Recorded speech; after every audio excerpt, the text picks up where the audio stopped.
Hành trình sinh tồn bắt đầu trên hòn đảo hoang vắng giữa đại dương. Anh tìm được chiếc vỏ ốc Anh Vũ tuyệt đẹp trước khi xuống biển. Trang bị lặn thô sơ đã sẵn sàng cho chuyến khám phá rạn san hô. Lấy hơi thật sâu, anh lặn xuống khu vực rạn đá ngầm dưới đáy biển. Tầm nhìn dưới nước trong vắt giúp anh dễ dàng quan sát mọi ngóc ngách. Anh bơi dọc theo vách đá để kiểm tra từng hang hốc nhỏ nhất. Dùng camera soi dọi vào kẽ đá, anh cẩn thận lùng sục mục tiêu. Đúng như dự đoán, một chú tôm hùm bự đang ẩn nấp sâu trong hang tối. Kẽ đá quá hẹp khiến anh phải luồn lách sâu hơn vào bên trong. Bằng sự khéo léo, anh đã tóm gọn được con mồi béo ngậy bằng tay chân. Chuyến lặn đầu tiên thành công rực rỡ mang lại bữa ăn đầy hứa hẹn. Hòn đảo hoang vu này thực sự ẩn chứa một kho báu hải sản khổng lồ. Với 3 chú tôm hùm lớn, anh tự tin sẽ vượt qua những ngày sắp tới. Kiểm tra lại cung tên mang theo, anh chuẩn bị khám phá sâu trên cạn. Số tôm hùm tươi rói được anh xếp gọn gàng trên thân cây mục nát. Tiến sâu vào đảo, anh tìm thấy một chùm của dại nhưng không thể ăn được. Mục tiêu tiếp theo của anh là tìm kiếm nguồn nước dạt vào bờ biển. Những chiếc sọt hỏng cho thấy dòng hải lưu hay đưa rác về bãi biển này. Kế đó, anh nhặt được một quả dừa khô nằm lăn lóc trên bãi cỏ. Sự đơn độc trên đảo khiến anh nhớ lại bộ phim Urban Auto đầy ám ảnh. Đó là vụ mất tích bí ẩn của 2 du khách bị bỏ quên ngoài khơi. Trở lại bãi biển, anh vất vả trèo xuống vách đá dốc đứng cản đường. Anh chọn một khúc củi khô lớn làm bệ đỡ nhóm lửa nấu ăn. Lỗ hổng do mối cắn phá khiến khúc gỗ làm bệ đỡ không hề chắc chắn. Anh lột vỏ quả dừa khô ban nãy để lấy phần xơ làm bùi nhùi. Những sợi xơ dừa tơi xốp sẽ là vật liệu bắt lửa cực kỳ tuyệt vời. Gom thêm nhánh củi nhỏ, anh cẩn thận xếp chúng thành một hình chóp nón. Bằng phương pháp khoan tay cổ xưa, anh bắt đầu tạo ma sát trên miếng gỗ. Tốc độ xoay thanh củi ngày càng nhanh dần để sinh ra đủ nhiệt lượng. Nụ cười rạng rỡ nở trên môi khi anh thấy khói bốc lên từ mặt gỗ. Đốm than đỏ hồng mỏng manh cuối cùng cũng xuất hiện giữa đống mặt gỗ mùn. Mầm lửa nhỏ xíu được truyền cẩn thận vào giữa nắm xơ dừa khô. Anh nhẹ nhàng thổi từng luồng hơi để tiếp thêm dưỡng khí cho đốm than. Đốm than nhen nhóm lan rộng, biến nắm xơ dừa thành cục than đỏ rực. Làn khói bốc lên ngày càng dày đặc chứng tỏ ngọn lửa đang sắp bùng lên. Anh cho thêm cỏ khô vào và thổi mạnh để mồi lửa chính thức bắt cháy. Ngọn lửa sinh tồn đã chảy sáng rực rỡ mang lại cho anh niềm vui sướng. Anh lập tức chất thêm củi lớn và dùng gậy xiên tôm hùm lên nướng.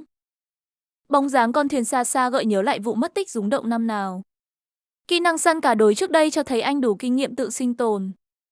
Mùi tôm hùm nướng thơm lừng dần xua tan sự mệt nhọc của ngày đầu tiên. Anh cẩn thận lật đều xiên nướng để phần vỏ tôm không bị cháy khét. Bữa tối hải sản thịnh soạn đã sẵn sàng ngay bên bếp lửa bãi biển. Hoàng hôn buông xuống cũng là lúc 2 nạn nhân xưa phải lênh đênh giữa biển. Họ đã tuyệt vọng chờ đợi cứu viện giữa đại dương khi màn đêm dần buông. Điều kinh khủng là thủy thủ đoàn trên thuyền không hề hay biết họ biến mất. Hành lý của 2 nạn nhân vẫn nằm trơ trọi trên thuyền khi cập bến. Tài xế đón họ tại nhà nghỉ cũng không hề báo cáo về sự vắng mặt. Sự tắc trách dây chuyền đã đẩy 2 người vào một thảm kịch không lối thoát. Các lại chuyện buồn, anh bắt đầu tách phần đôi tôm hùm nướng chín tới. Thớ thịt tôm trắng ngần là phần thưởng hoàn hảo cho nỗ lực đi săn. Vị ngọt ngào của thịt tôm hùm làm vơi đi phần nào nỗi lo đói khát. Ngồi ăn ngon lành, anh vẫn không quên chia sẻ kinh nghiệm sinh tồn của mình. Sang ngày mới, anh pha thêm chút thức uống dưỡng chất để duy trì thể lực. Lội ra vũng nước cạn, anh quyết định bắt vài con hàu đá để ăn sáng. Dùng dao cậy miệng hàu, anh húp trọn phần thịt tươi rói mang đậm vị biển. Hàu hoang dã cung cấp lượng protein dồi dào để anh tiếp tục ngày thứ 2. Đi dạo trên dòi các cạn, anh tranh thủ quan sát dòng chảy của thủy triều. Một con cá đối nhỏ đang bơi lượn ngay sát bờ cát bị anh phát hiện. Phía dưới tảng đá lớn phía trước cũng có vài đàn cá nhỏ đang bơi lội. Men theo bãi đá lởm chởm, anh cố gắng tìm kiếm dấu hiệu của nước ngọt. Dù có thức ăn, nhưng nếu thiếu nước uống thì anh khó lòng trụ vững. Vũng bùn đỏ ao kỳ lạ trên bãi đá vô tình thu hút sự chú ý. Lớp màu đỏ đặc quánh này giống như một loại khoáng chất bám dính tự nhiên. Lục lọi đống rác dạt bờ, anh may mắn nhặt được chai nhựa còn kín nắp. Bên trong chai vẫn còn đọng lại một lượng nước ngọt vô cùng trân quý. Anh vui mừng tu cạn ngụm nước hiếm hoi để xoa dịu cơn khát cồn cào.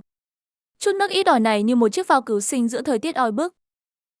Nhưng món đồ nhựa dạt bờ vô tình mang đến cơ hội sống sót mong manh. Dây leo mọc rậm rạp quanh bãi đá chứng tỏ khu vực này khá ẩm ướt. Anh nhặt một chậu nhựa vỡ với hy vọng sẽ dùng nó hứng nước sương đêm. Bản đồ cho thấy vô số rác thải đại dương đã dạt vào vịnh đảo này. Anh tìm thấy một hang đá nhỏ có thể dùng làm nơi trú ẩn tạm thời. Nhưng ngay bãi cát trước hang, những vết hằn lún kỳ lạ khiến anh khựng lại. Vết hằn trên cát tố cáo sự hiện diện của một con cá sấu nước mặn. Hướng vết trượt cho thấy cá sấu vừa mới đi thẳng ra khu rừng ngập mặn. Biết có quái vật rình rập, anh lập tức cảnh giác cao độ với mọi tiếng động. Rừng ngập mặn rậm rạp kia chính là sao huyệt ngụy trang hoàn hảo của cá sấu. Rất nhiều quả dừa khô bị bạo đánh giạt nằm la liệt ngay trên bờ biển. Tuy không chứa nước ngọt, những vỏ dừa này vẫn là nguồn bùi nhùi vô giá. Dưới bóng cây râm mát, anh trầm ngâm nghĩ về những khó khăn vừa trải qua. Dưới chân bãi cát, một con mồi câu giả bằng gỗ cũ rích nằm chồng chơ. Ý nghĩ về con cá sấu rình rập từ phía sau khiến anh bất giác rùng mình. Ngay gần đó, một con mồi câu giả màu xanh lấp lánh khác lọt vào tầm mắt. Lưỡi câu rỉ sét này vẫn có thể giúp anh cải thiện bữa ăn tẻ nhạt. Những trải nghiệm sinh tồn hoang dã trên hòn đảo này của thực vô cùng đáng nhớ. Để sinh tồn trên đảo hoang, anh ấy quyết định trèo lên cây dừa cao vút. Từng bước cẩn thận, anh ném những trái dừa tươi xuống bãi cát trắng. Nguồn nước quý giá này chính là cừu cánh để duy trì sự sống mỏng manh. Cơn khát cháy cổ được xoa dịu khi anh ngửa cổ uống cạn dòng nước ngọt. Lấy lại sức lực, anh cẩn thận buộc lưỡi câu để chuẩn bị săn mồi. Đáy biển tuyệt đẹp hiện ra với rạn san hô rực rỡ cùng vô số đàn cá. Mang theo đồ lặn, anh bơi ra xa bờ để thả bẫy nhắm vào cá lớn. Khối chì nặng mang theo miếng mồi được đặt cẩn thận cạnh một hốc đá. Những chú cá tò mò nhanh chóng bị thu hút bởi miếng mồi vừa thả xuống. Một con rắn biển trườn ngang qua như lời cảnh báo về sự nguy hiểm ngầm. Cuối cùng, sự kiên nhẫn đã được đền đáp bằng một chú cá sọc dạn dĩ. Anh liền cắt thịt cá nhỏ làm mồi tươi để săn mục tiêu to lớn hơn. Khúc đuôi đầy máu tươi nhanh chóng được móc chặt vào chiếc lưỡi câu sắc bén. Anh lặn xuống gai cẩn thận chiếc bẫy mồi tươi vào một hốc đá san hô. Mùi máu tươi lập tức thu hút bầy cá rực rỡ tụ tập bu quanh thăm dò. Sự nhộn nhịp kéo theo đàn cá khế lớn bơi tới thăm dò đầy cẩn trọng. Bất thình lình, một kẻ liều lĩnh lao tới đớp mạnh miếng mồi tung mù cát. Rạn san hô nhộn nhịp trở lại khi đàn cá đuôi vàng rầm rộ bơi qua. Kết quả thật bất ngờ khi một con cá mú đốm to lớn đã dính câu. Anh vỡ òa hạnh phúc ngoi lên cùng chiến lợi phẩm khổng lồ trên tay. Tiếp đà chiến thắng, lưỡi câu mồi tươi lại được đưa xuống hốc tối săn mồi. Lần này, một con cá hoàng đế lớn bơi đến án ngữ ngay trước miếng mồi. Con cá án ngữ khiến bầy cá khổng lồ phía sau đành em dè đứng nhìn. Bất ngờ một bóng đen lao tới đớp mạnh miếng mồi làm tung mù báo cát. Cú đớp hụt buộc anh phải kiên nhẫn lặn xuống gai lại chiếc bẫy lần nữa. Cuối cùng, bóng đen dưới hốc san hô cũng chịu bơi ra ngoài để tiếp cận. Kẻ săn mồi lừng lững tiến lại gần, dán chặt mắt vào miếng mồi hấp dẫn. Bất ngờ, vài kẻ phá bĩnh khác bơi đến định tranh giành miếng mồi ngon này. Quyết không nhượng bộ, nó bơi sát vào miếng mồi chuẩn bị tung đòn quyết định. Hàm răng sắc nhọn hé mở, sẵn sàng giáng đòn tử thần xuống miếng mồi ngon. Lưỡi câu cắm ngập khiến con cá vùng vẫy vô vọng dưới làn cát mù mịt. Mang theo chiến thắng, anh quay trở lại hòn đảo hoang sơ ngập tràn ánh nắng. Hai chiến lợi phẩm khổng lồ trên tay hứa hẹn một bữa tiệc no nê. Tất cả nhờ vào chiến thuật dùng thịt mồi tươi răng bậy dưới đại dương. Anh mãn nguyện ôm chiến lợi phẩm tươi rói chuẩn bị cho bữa ăn thịnh soạn. Tạm quên đi hiểm nguy dưới biển, anh giải khát bằng ngụm nước dừa ngọt lịm. Anh thư thái giải khát bên những con cá béo ngậy xếp hàng chờ xẻ thịt. Một con ký sinh trùng gớm ghiếc bám trên đầu cá bỗng khiến anh rợn người. Bất ngờ hơn, anh lôi được con cá con nguyên vẹn từ miệng kẻ săn mồi. Đêm buông xuống cũng là lúc ngọn lửa sưởi ấm được thổi bùng cháy rực rỡ.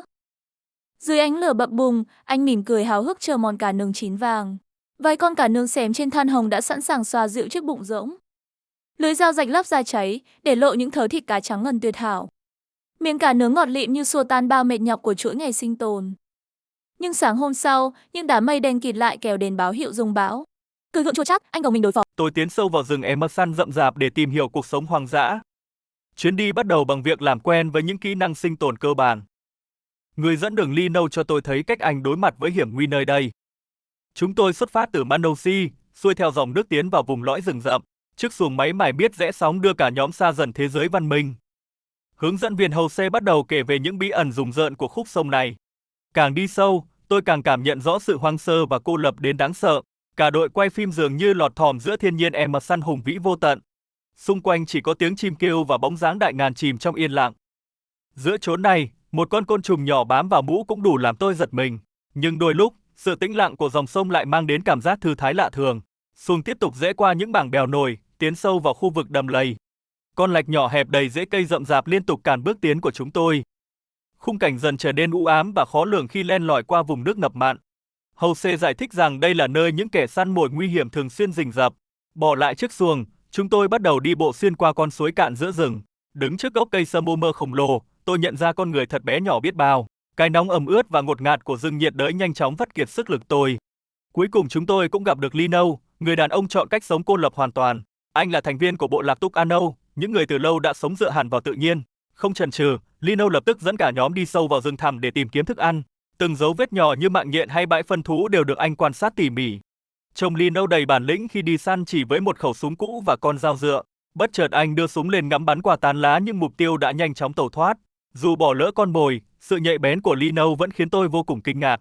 Rừng Emerson tuy phong phú sản vật nhưng cũng không hề dễ dàng để kiếm được một bữa ăn. Cuộc săn cạn thất bại, Lino đành quay về chiếc xuồng nhỏ trên sông để thử vận may. Nỗi sợ bỗng dâng lên khi tôi biết vùng nước này là lãnh địa của Chan Enekando. Chưa kịp hoàn hồn thì cơn mưa rừng xối xả ập tới mà không có chút báo trước. Chúng tôi vội vã căng tấm bạt xanh để che chắn cho bản thân và đống đồ đạc. Trú mưa nhưng tôi vẫn không thoát khỏi bầy muỗi đói khát liên tục tấn công từ mọi phía. Trong lúc mưa rơi, Lino và Jose nhanh chóng ra cố lại chỗ trú ẩn cho chắc chắn hơn. Lúc chờ đợi, Jose giới thiệu một loại hạt rừng đặc biệt có tác dụng như thuốc kháng sinh. Tôi tò mò nếm thử và lập tức nhăn mặt vì vị chát đắng đầy cát của nó. Ngược lại, loại của rừng tươm đầy nhựa trắng này lại mang đến hương vị ngọt ngào tuyệt vời. Từ trên cao nhìn xuống, Emerson hệt như một mê cung xanh thẳm ôm trọn con sông lớn. Vùng nước khổng lồ này nuôi dưỡng hàng triệu sinh vật ẩn mình lặng lẽ dưới tán lá. Nhưng thật xót xa khi biết rằng mảng xanh khổng lồ này đang bị tàn phá từng phút. Tiếp tục hành trình đi bộ, Jose chỉ cho tôi những thân cây thẳng phù hợp để dựng lán. Lino một lần nữa thể hiện kỹ năng sinh tồn tuyệt đỉnh khi tước vỏ cây làm dây thừng. Anh thoăn thoắt chặt những cành cây nhỏ rồi vác về để chuẩn bị làm khung chống bạt. Cách anh đi chân trần lướt qua vùng đất đầy nguy hiểm thực sự khiến tôi nể phục. Bởi Emerson không dùng thứ cho sự bất cần, khi báo đốm và chăn khổng lồ luôn rình rập quanh đây. Lino chia sẻ rằng anh không hề sợ báo đốm, nhưng rắn độc lại là mối nguy khó lường nhất. Jose tiếp lời, nhắc nhở tôi rằng sự cẩn trọng với từng bước chân là quy tắc sống còn. Chỉ mất một loáng, chiếc lán dã chiến bằng bạt xanh đã bắt đầu được dựng lên thành hình. Lino cẩn thận buộc chặt các gốc bạt bằng dây vỏ cây để phòng những cơn gió giật mạnh. Ngồi dưới mái che tạm bợ này, tôi mới dần lấy lại được một chút cảm giác an toàn. Jose tâm sự rằng khi bóng tối buông xuống, khu rừng mới thực sự bộc lộ bản chất đáng sợ. Việc quan trọng nhất lúc này là phải mắc màn chống muỗi để tự bảo vệ mình khỏi mầm bệnh. Jose làm tôi phấn chấn hơn khi hứa hẹn một bữa tối với cá tambaqui, đặc sản của rừng. Những khúc cá xẻ đôi được nướng xém trên giàn củi tươi, tỏa mùi thơm lừng khắp khu lán. Trong lúc chờ đợi, Jose pha chút muối vào chai nước để sát trùng những vết muỗi đốt sừng tấy. Sự ngột ngạt và cảm giác ngứa ngay khắp người khiến tôi thấy vô cùng kiệt sức và căng thẳng. Nhưng chỉ cần nhìn lên tán rừng bao la kia, tôi lại thấy mọi sự đánh đổi đều xứng đáng. Đột nhiên, Lino bắt được một con chăn ba khổng lồ, khiến mọi người giật thót tim. Kích thước đồ sộ của con quái vật này làm tôi đông cứng, không dám tiến lại gần nửa bước. Dưới sự hướng dẫn của Lino, tôi lấy hết can đảm chạm nhẹ vào lớp vảy lạnh ngắt của nó. Sau khi chúng tôi xem xong, Lino vô cùng nhẹ nhàng thả con vật trườn trở lại lớp lá khô. Chưa hết hoàn hồn, cả nhóm lại phát hiện một con rắn san hô màu sắc sặc sỡ trên đường. Con rắn kịch độc khẽ khàng lẩn khuất vào đống lá rụng, để lại trong tôi sự hồi hộp tột độ. Trái ngược với vẻ lo lắng của tôi, Lino vẫn bình thản mài dao như đã quá quen thuộc. Nhìn từ trên cao, khu lán nhỏ bé của chúng tôi thực sự lọt thỏm giữa trùng điệp cây cối. Quay về lán, Lino thảnh thơi nằm võng nghỉ ngơi sau một ngày dẫn đường vất vả đầy dẫy hiểm nguy. Cuộc sống không điện, không tiện nghi của anh giữa chốn hoang dã này quả thực rất đáng nể. Jose cho biết Lino chọn cách sống bám rễ vào rừng già để gìn giữ sự gắn kết với tự nhiên. Anh tìm thấy sự bình yên hiếm hoi ngay giữa muôn vàn mối đe dọa sinh tử bủa vây mỗi ngày. Tránh xa khói bụi thành phố, nụ cười của Lino toát lên vẻ nguyên sơ và sự tự do tuyệt đối. Trong khi đó, ở các nhánh sông lân cận, những loại săn mồi vẫn đang miệt mài kiếm ăn. Tại góc lán, Jose vẫn kiên nhẫn canh chừng ngọn lửa để đảm bảo bữa cá nướng được chín đều. Lino thì dùng con dao dựa thoăn thoắt chặt những tàu lá lớn để làm đĩa ăn cho cả nhóm. Lát sau, mùi cá nướng thơm phức bốc lên béo ngậy khi Lino xẻ tung từng thớ thịt trắng phau. Được thưởng thức miếng cá tươi rói ngay giữa rừng già quả thực là một trải nghiệm khó quên. Tôi rắc thêm một chút bột phờ ginger để tăng thêm độ giòn rụm cho món ăn độc đáo này. Bữa tối no nê và bầu không khí vui vẻ đã giúp chúng tôi quên đi sự mệt mỏi ban ngày. Khi màn đêm bao phủ, không gian bao quanh chiếc lán nhỏ chìm vào bóng tối đặc quánh đáng sợ. Hơi ẩm ban đêm khiến cơ thể tôi lúc nào cũng nhễ nhại mồ hôi và bứt rứt không yên. Trước khi ngủ, tôi phải xịt đẫm thuốc chống muỗi để hy vọng không bị côn trùng quấy rầy. Chui gọn vào chiếc võng mắc màn cẩn thận, tôi tự nhủ phải cố ngủ mặc cho tiếng thú hoang. Sáng hôm sau, ánh nắng ló dạng xua tan lớp sương mù che phủ dãy núi xa xa. Tôi bắt đầu ngày mới bằng việc đánh răng ngay giữa thảm thực vật hoang sơ còn đẫm sương đêm. Jose thông báo tin vui rằng cả nhóm đã bình an vượt qua đêm đầu tiên nơi rừng thiêng nước độc. Tuy nhiên, ông cũng chỉ cho tôi thấy khu vực đêm qua có những bóng đen lảng vảng rình rập. Sau khi dọn dẹp khu lán, chúng tôi lại xốc ba lô lên và tiếp tục bám theo gót Lino. Lần này, anh dẫn cả nhóm luồn rừng quay trở lại bờ sông, nơi có dòng nước trong vắt. Chẳng chút ngần ngại, Lino thản nhiên chầm mình xuống dòng lạch gột rửa bụi bẩn mặc kệ nguy hiểm. Đi sâu thêm chút nữa, cả nhóm tới một lán trại lợp tôn giữa rừng. Bếp lửa nhanh chóng được nhóm lên để chuẩn bị ly cà phê sáng. Lúc này, Jose bất ngờ mang ra một túi của mọng Akai mát lạnh. Thức uống hoang dã nhanh chóng được rót ra ly khiến tôi vô cùng tò mò. Mọi mệt mỏi dường như tan biến khi hai anh em cùng cạn ly thưởng thức. Ngay sau đó, nồi thịt hầm bốc khói nghi ngút trên bếp cũng vừa chín tới. Bữa ăn đạm bạc dọn trên lá cọ chính là thành của săn bắt đêm qua. Dù là thịt chuột rừng nhưng hương vị lại đậm đà ngoài sức tưởng tượng. Rời lán trại, chúng tôi lại dấn thân vào góc sâu hiểm độc nhất của Emerson. Trải qua muôn vàn khó khăn, tôi mới thấm thía sự khắc nghiệt nơi rừng rậm. Tạm biệt Emerson, hành trình tiếp theo đưa tôi đến khu ổ chuột sầm uất. Khép lại chuyến phiêu lưu sinh tồn đầy ám ảnh với những kỷ niệm khó quên. Cuộc hành trình bắt đầu khi chàng trai tiến sâu vào một khu rừng ngập mặn. Anh đang lên kế hoạch lùng sục vùng đầm lầy để tìm loài qua bùn khổng lồ. Nhưng trước tiên, cả nhóm ghé qua một thác nước nhỏ tuyệt đẹp ẩn trong rừng. Làn nước mát lạnh giúp họ gột sạch lớp muối sau nhiều ngày lênh đênh trên biển. Trở lại chiếc thuyền, họ tiếp tục nhổ neo đi sâu vào vùng đảo hoang vu. Nhìn từ trên cao, con thuyền nhỏ lướt đi giữa vùng nước xanh màu ngọc bích. Bên dưới làn nước trong vắt ấy là những rạn san hô vô cùng sống động. Không bỏ lỡ cơ hội, anh mang theo súng phóng lượn lặn thẳng xuống đáy biển. Thấy bầy cá di chuyển nhanh, người bạn trên thuyền lập tức quăng cần câu dụ mồi. Dưới đáy đại dương, người thợ lặn vẫn kiên nhẫn rình rập dọc theo vách san hô. Mũi súng liên tục chĩa về phía trước nhưng bầy cá lại tỏ ra rất cảnh giác. Bất ngờ, một con cá khế vây vàng to lớn lọt vào tầm mắt của cả nhóm. Ngay lập tức, con cá mắc câu và bị kéo lên khỏi mặt nước chống cự quyết liệt. Dù tóm gọn được chiến lợi phẩm đẹp mắt, họ vẫn quyết định thả nó về tự nhiên. Trở lại dưới mặt nước, anh lướt qua những thảm san hô rực rỡ sắc màu. Một hệ sinh thái trù phú hiện ra với vô số loại cá nhỏ bơi lội tung tăng. Nhưng rồi mây đen mù mịt kéo đến, báo hiệu một cơn giông lớn sắp đổ bộ. Mặc kệ thời tiết chuyển xấu, cả nhóm vẫn quyết tâm lặn tìm bằng được bữa trưa. Cuối cùng, ngọn giáo sắc bén cũng ngắm trúng một mục tiêu đầy hứa hẹn. Con mồi giãy giụa dữ dội nhưng không thể thoát khỏi bàn tay người thợ lặn dạn dày. Một con cá thu Tây Ban Nha khổng lồ đã bị khuất phục hoàn toàn. Kích thước vĩ đại của nó dư sức để cả nhóm no nê suốt cả ngày hôm nay. Mọi sự mệt mỏi dường như tan biến khi họ ngắm nhìn chiến lợi phẩm tuyệt vời này. Tiếp tục hành trình, chiếc thuyền chạy ngang qua một ngôi làng chài nổi ven bờ. Để chữa cháy cơn đói, anh quyết định làm ngay món gỏi cá sống vắt chanh. Lưỡi dao thoăn thoắt xẻ mổ, lóc ra những phần thịt phi lê cá thu trắng ngần. Từng đường dao cẩn thận tách bỏ da cá để chuẩn bị cho bữa ăn dã chiến. Những miếng thịt thái nhỏ được trộn đẫm nước cốt chanh để làm chín tự nhiên. Món xe bịt tươi rói này sẽ ngấm vị và sẵn sàng thưởng thức chỉ sau 15 phút. Bụng đã no, họ bắt đầu buông neo chuẩn bị khám phá mục tiêu tiếp theo. Cả nhóm lội bộ dọc theo con lạch cát dẫn sâu vào một khu rừng rậm.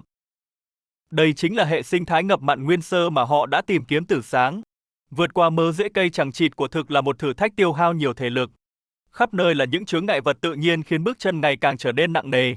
Bên dưới lớp bùn lầy đặc quánh này là vô vàn những sinh vật ẩn nấp kín đáo. Anh vừa đi vừa cẩn thận quan sát xung quanh vì khu vực này rất dễ có cá sấu.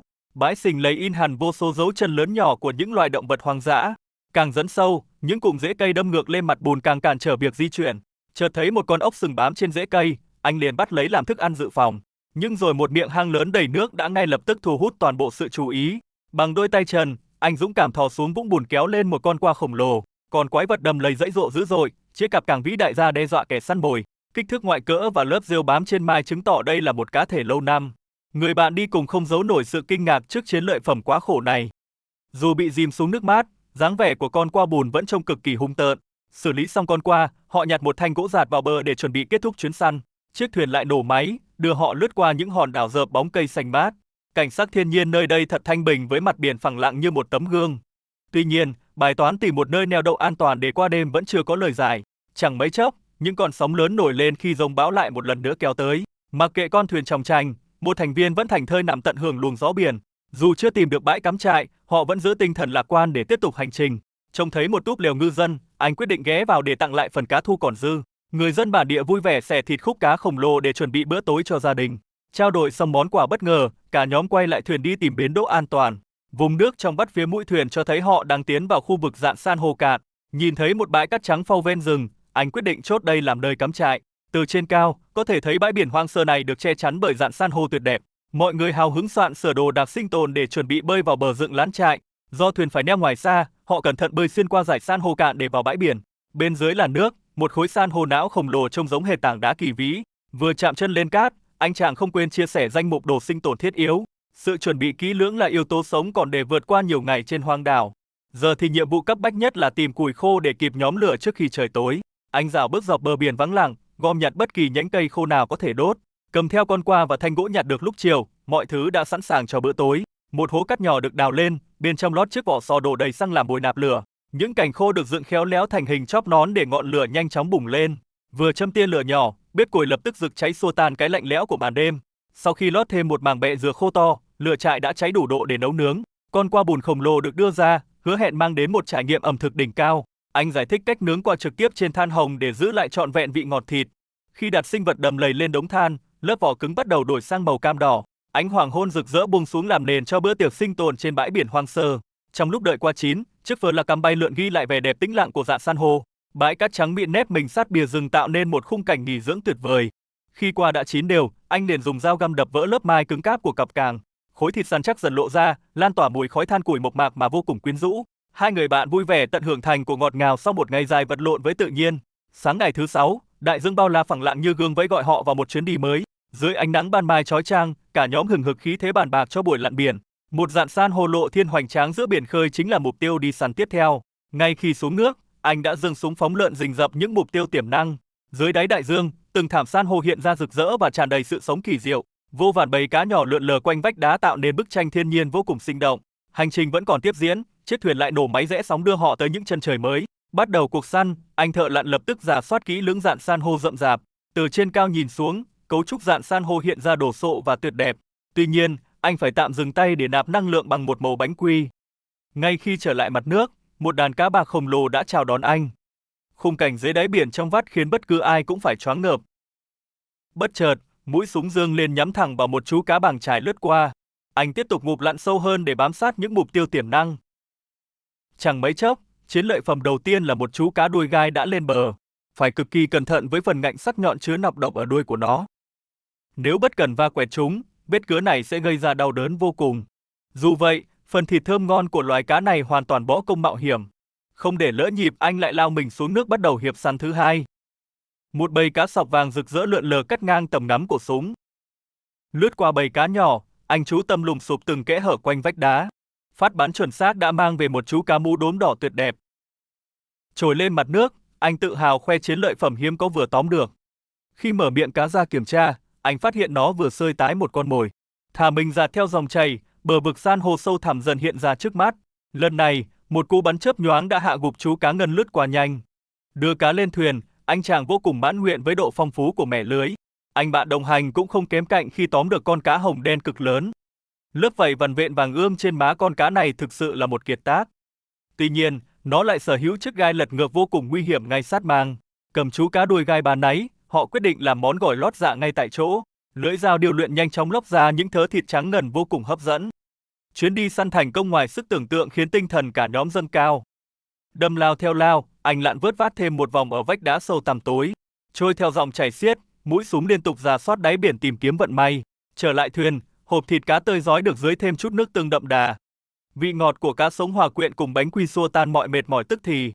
Nạp xong năng lượng, mục tiêu tiếp theo lọt vào tầm ngắm là một chú cá khế. Con mồi vùng vẫy mạnh mẽ nhưng đã bị kéo thẳng lên bằng sợi dây mũi lao. Chiến tích này chính thức khép lại ngày đi săn vô cùng bội thu của cả nhóm.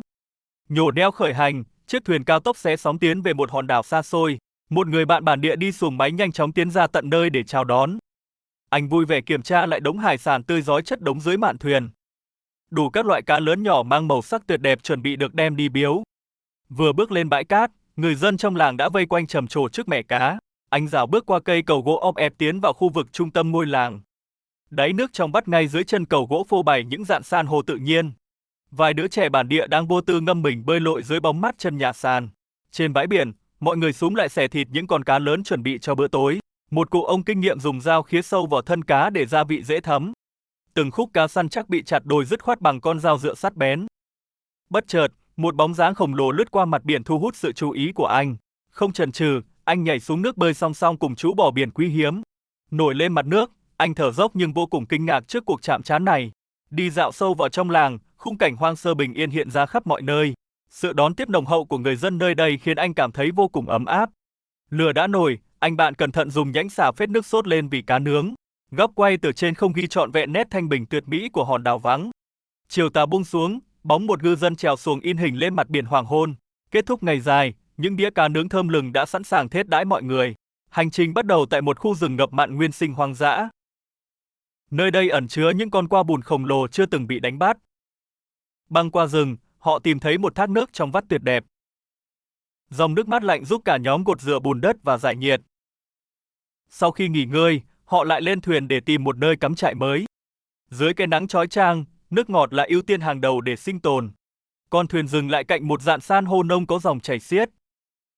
Anh lặn xuống nước với cây súng cối để bắt đầu cuộc đi săn. Ở trên thuyền, người đồng đội cũng đang thử vận may với chiếc cần câu. Đáy biển sâu thẳm hiện ra với những rạn san hô vô cùng đa dạng. Chăm chú quan sát, anh bơi qua những gờ đá để tìm kiếm con mồi. Xung quanh là vô số đàn cá nhỏ đang bơi lội tung tăng. Mồi già được quăng ra xa nhằm thu hút sự chú ý của bầy cá lớn. Rất nhanh chóng, một con cá khế vây vàng đã cắn mồi già. Dưới biển sâu, cuộc săn lùng vẫn đang tiếp diễn đầy căng thẳng. Cảnh vật dưới nước rực rỡ nhưng thợ lặn vẫn chưa có thu hoạch. Trong khi đó, một cơn giông lớn đang kéo đến từ phía chân trời. Bất chấp cơn mưa, họ vẫn kiên trì bám trụ để tìm kiếm thức ăn. Cuối cùng, ngọn lao cũng găm trúng một con cá thu Tây Ban Nha lớn. Con mồi quẫy đạp dữ dội nhưng không thể thoát khỏi bàn tay thợ săn. Anh ôm chặt chiến lợi phẩm và nổi lên mặt nước trong sự vui sướng. Kích thước của con cá thu này đủ để cung cấp vài bữa ăn cho cả nhóm. Nó là thành quả hoàn hảo cho sự nỗ lực không mệt mỏi từ sáng đến giờ. Có đồ ăn trong tay, con thuyền nhẹ nhàng lướt qua một xóm trài nhỏ.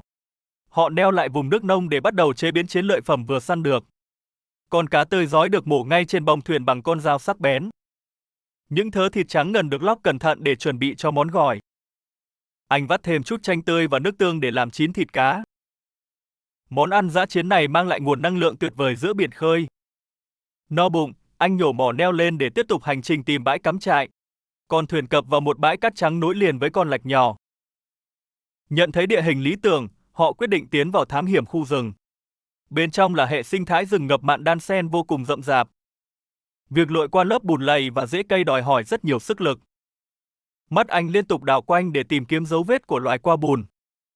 Xung quanh chỉ rải rác những lớp bùn nhão và vũng nước đục ngầu.